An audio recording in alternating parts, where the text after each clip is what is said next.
آغاز اسلام کے وقت وہاں 10 سرداروں کی ایک مجلس کار فرما نظر آتی تھی۔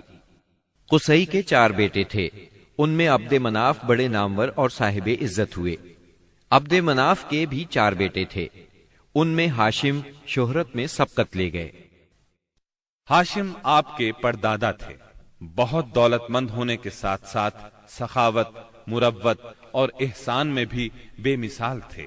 ہاشم کہلانے کی وجہ یہ تھی کہ ان کے عہد میں ایک مرتبہ مکہ مکرمہ میں قحط پڑ گیا۔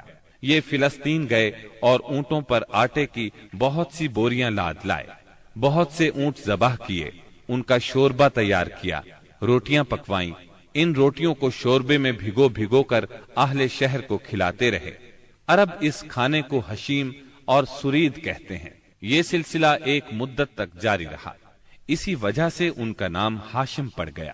وہ حاجیوں کی خدمت اور مہمان نوازی میں بھی بڑھ چڑھ کر حصہ لیتے تھے۔ اسی سخاوت اور فیاضی سے ہاشم کا نام پورے عرب میں مشہور ہو گیا۔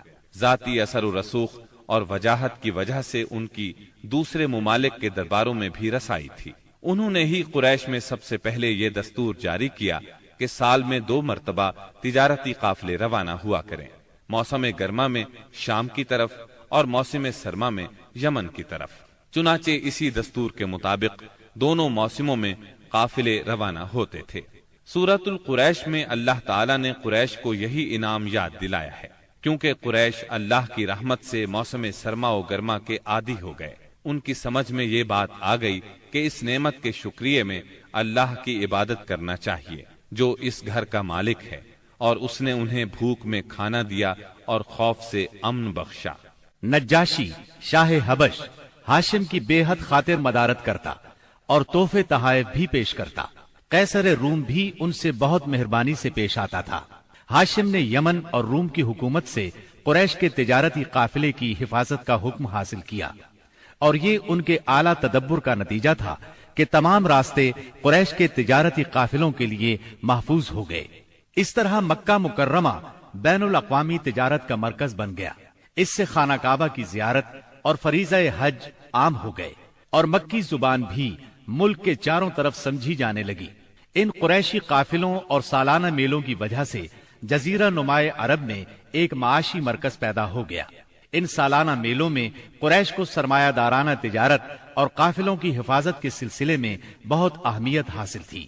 اس طرح مکہ مکرمہ تجارتی مرکز بنا، جس نے سیاسی مرکزیت کا راستہ کھولا جو اسلام کا کارنامہ بننے والا تھا۔ 197 عیسوی کے چند ماہ بعد ہاشم کی بیوی سلمہ بنت عمرو کے ہاں مدینہ منورہ میں شیبہ یعنی عبد المطلب پیدا ہوئے۔ بچے کے سر میں کچھ بال سفید تھے، اس لیے ان کا نام شیبہ رکھا گیا۔ شیبہ کا مطلب ہے بوڑھا۔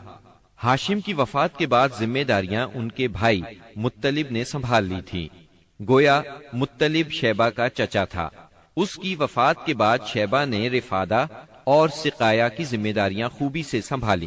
انہوں نے یمن اور حبشہ کے درباروں میں اپنی قوم کی نمائندگی بھی کی۔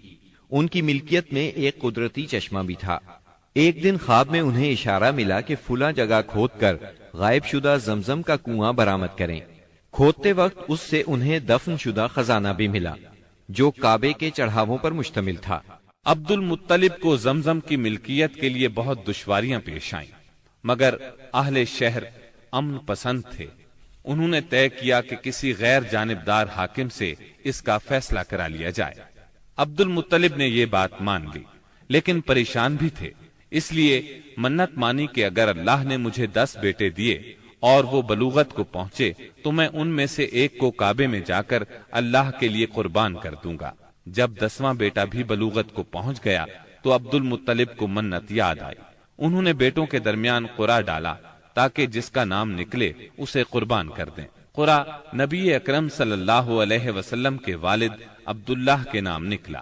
عبد المطلب کا ارادہ دیکھ کر رشتہ داروں اور دوستوں نے دخل اندازی کی اور انہیں مشورہ دیا کہ وہ کسی خاتون عرافہ کے پاس جا کر حل دریافت کریں۔ چنانچہ عبد المطلب ایک عرافہ کے پاس گئے۔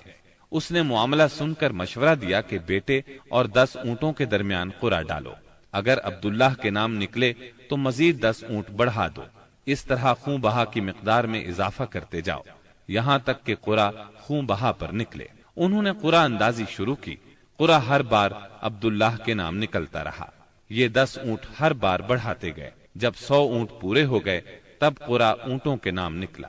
عبد المطلب نے 3 بار ایسا کیا تاکہ اطمینان ہو جائے۔ ہر بار 100 اونٹوں ہی کا قرا نکلا۔ اب انہیں اطمینان ہو گیا کہ یہی اللہ کو منظور ہے۔